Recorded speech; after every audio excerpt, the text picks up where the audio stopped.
So this morning I have a little bit of time and I thought I'd make today a Disney day because I haven't done one of those yet. And one key thing about me is I am an avid Disney fan. I like pretty much everything Disney, Disney and Pixar.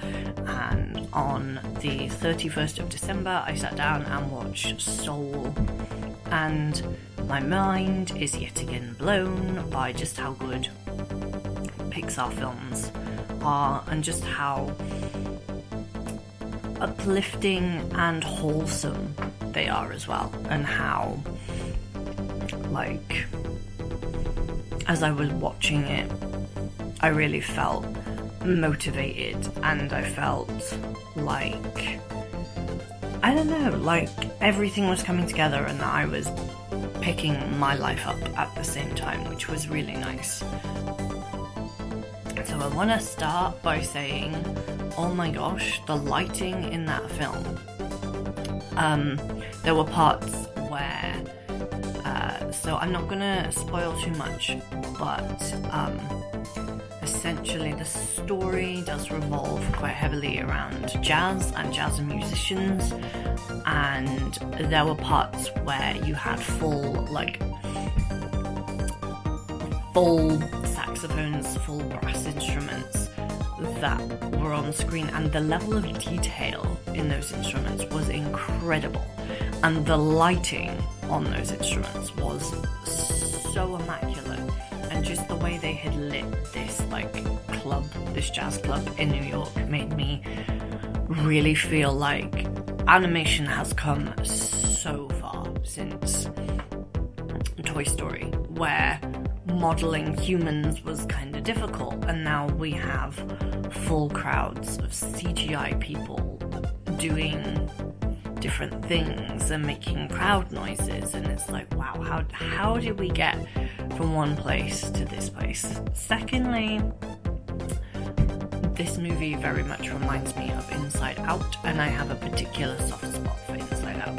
Inside Out is probably one of my favourite Pixar movies.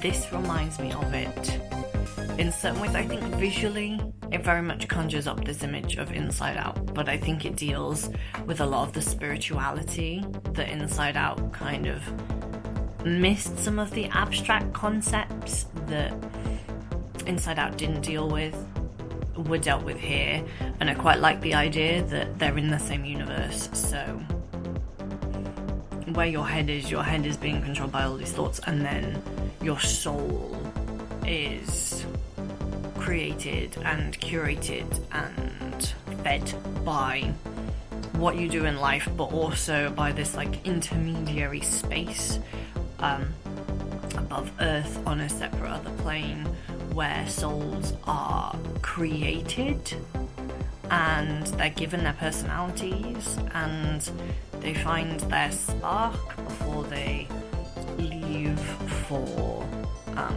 Earth, which I thought was interesting. I also thought it was interesting that throughout the movie, essentially, spoilers, you kind of realise that a spark isn't someone's purpose, it's not someone's meaning of life. It's like this thing that drives you and you're passionate for. And if you don't have that spark, it doesn't mean that you aren't fit for life. It doesn't mean that someone who has lost their way can't find it again, which I thought was really nice, because I've never had that spark. I've never had that oh, this is what I really want to do in life. I think it's what led me here was I know for a while I've been creative, but I haven't really known where to put that creative energy, because I do a few things. I'm not a master musician. I would never call myself a musician. I would call myself a singer, songwriter, I suppose. But I've had no singing training, and my songwriting I've sort of picked up from my love of words and my love of creating music. And I've been doing that for longer than I think I consciously remember. So it was nice to see a film in which someone who doesn't have a plan and who's been a soul for thousands of years and has talked to just about every like famous philosopher and every famous like person in history you can name, and hasn't found their spark. And it was just lovely to see. And I think by the end they wrap up this story really well. What I quite liked about this one is I went into Seoul knowing pretty much nothing about the film. Like, I think I only knew a couple of days before that it was about jazz and it was about music, which I think I must have seen a trailer for and forgotten. So it was just really nice to be like, I don't know where this film is going. I have no like even concept of how do they get there and how do they get back, and is this film, because initially I thought the film was all about trying to get back to somewhere where they feel they belong, and trying to resist this, like, I won't go into what happens, but trying to resist a major change that happens, and end up back on Earth, essentially, which isn't what it's about at all. And I was quite surprised, because usually there is a lot of the same structure in Pixar films, particularly.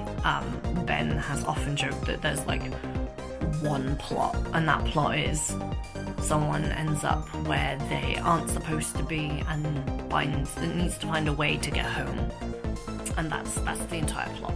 Whereas I think recently they've really deviated from that, and they've really matured.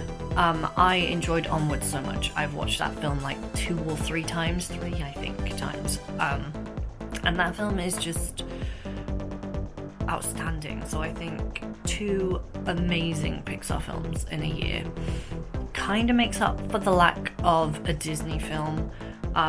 When I watch Disney films from now on, so when I go back and revisit them, which I do quite often, I promise I will talk about them.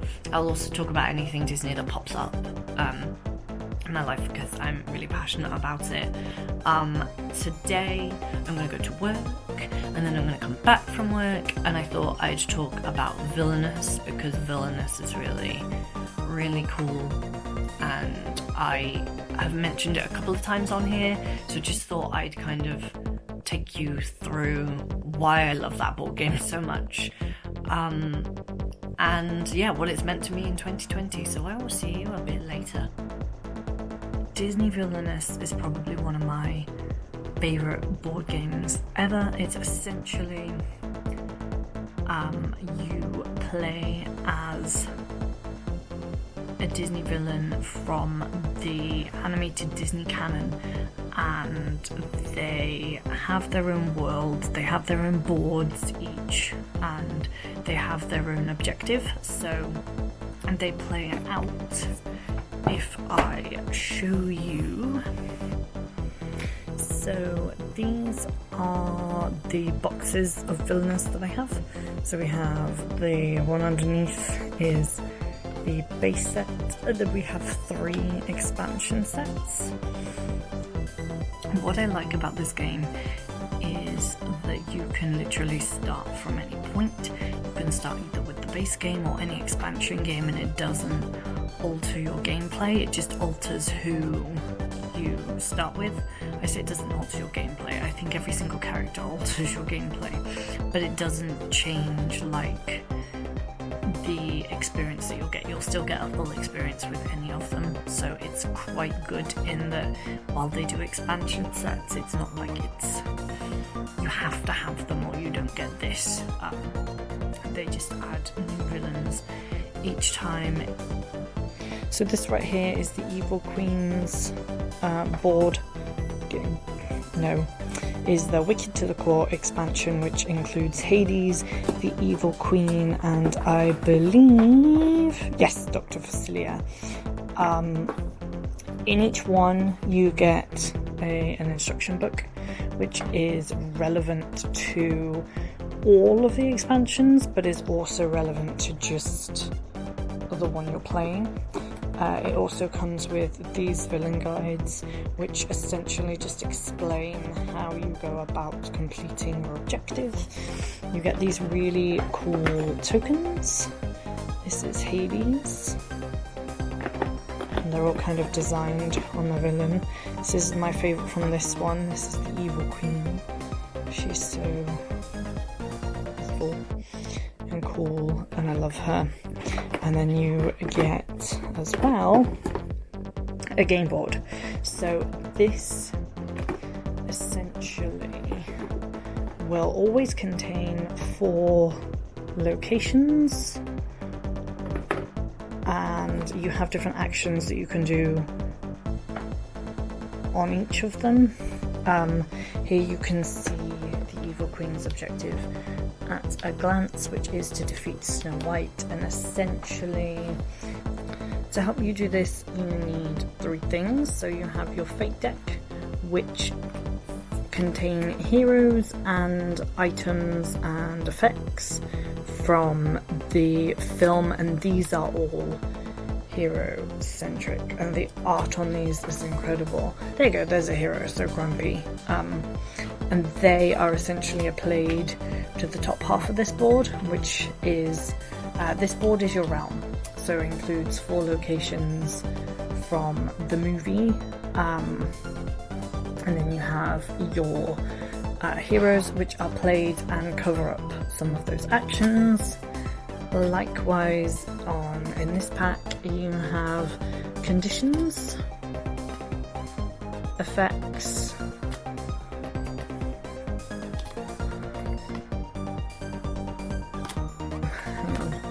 items, and finally allies. And the ratio to all of these cards is going to very much depend on the style of the villain. Like, some are very literal and you need to find a specific item. For example, you need to unlock the dwarf's cottage on this one, place Snow White to the dwarf's cottage, and you need to build up enough poison in your realm to be able to poison Snow White with the poison apple. And you essentially do that by moving from one location to the next, building up enough power so that you can play cards that help you find ingredients. You play 4 ingredients to unlock the dwarf's cottage, and then with the dwarf's cottage unlocked, you play Snow White, and then you can move over to the dwarf's cottage or wherever you happen to have moved Snow White to. And as long as you have enough poison and there are no other heroes in play that prevent you from doing so, you poison Snow White and you win the game. Meanwhile, everybody else is doing a similar thing. So I could be playing against Ursula, Jafar and the Queen of Hearts, for example.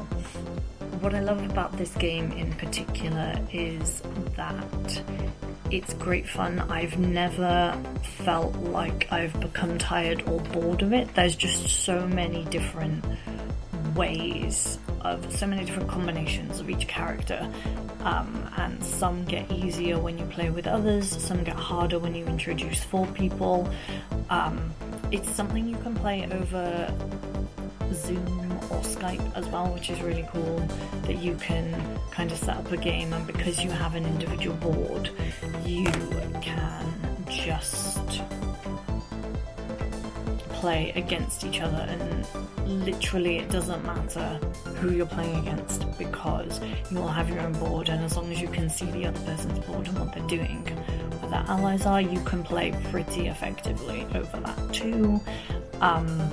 And I think it's 2 to 6 players, so you could have like 12 people playing essentially. I don't know how that would work with fating and adding extra fate tokens and all of that kind of stuff, but it's cool. And like I said, it's just one of my favourites because I've never gone bored of it. I've never felt like I can't play it, because there's always someone around who is willing to play with me. All I would say is I think it's quite hard to begin with. Like, it's hard to put yourself in the mindset and understand what it is you have to do, and it takes a few playthroughs to kind of understand, but once you get into a rhythm, it's just really fun, and the artwork's amazing, and it's just an incredible game. It's been out for a couple of years now. I think the initial packs came out in 2018. Some of the expansions came out 2019. I think the latest one was in 2020. I'm hoping for another pack. There are still so many villains they could use. What villains do you have? So you have Jafar, Ursula, Queen of Hearts, Prince John, Maleficent, and Captain Hook in your base game. So fairly iconic ones. And then in what am I doing? Wicked to the Core? Yeah, you have Hades, Dr. Facilier, and the Evil Queen. In Evil Comes Prepared, you have Scar Ratigan, which is an interesting villain inclusion, and Yzma, who is one of my favourites as well. And then in Perfectly Wretched, which is the newest one, you have Pete, Mother Gothel, and Cruella, who is, again, one of my favourites, and I'm surprised it took them that long to include Cruella de Vil, really. My favourite villains to play as are the Evil Queen, I like playing as. I also really like playing as Cruella, Ratigan, most of them really. I love playing as Captain Hook too. And yeah, I think there's some that are just a little bit more difficult than others. There are some that are easier, but mostly, like, they have a very similar theme. It's actually really difficult. We have decided to win as Ursula, just because of her play style, and I do think some of the original ones kind of need a bit of a revision in terms of playing, but it's just really fun and really good to do. So that's Villainous. Maybe at some point I'll get some game capture footage. Who knows what I want to do. But yeah, let me know what you think. Let me know if you want to see more board games that I play. That would be pretty cool, wouldn't it? To be doing like a board game session. We usually play board games with like my parents every Sunday, or we used to pre-COVID.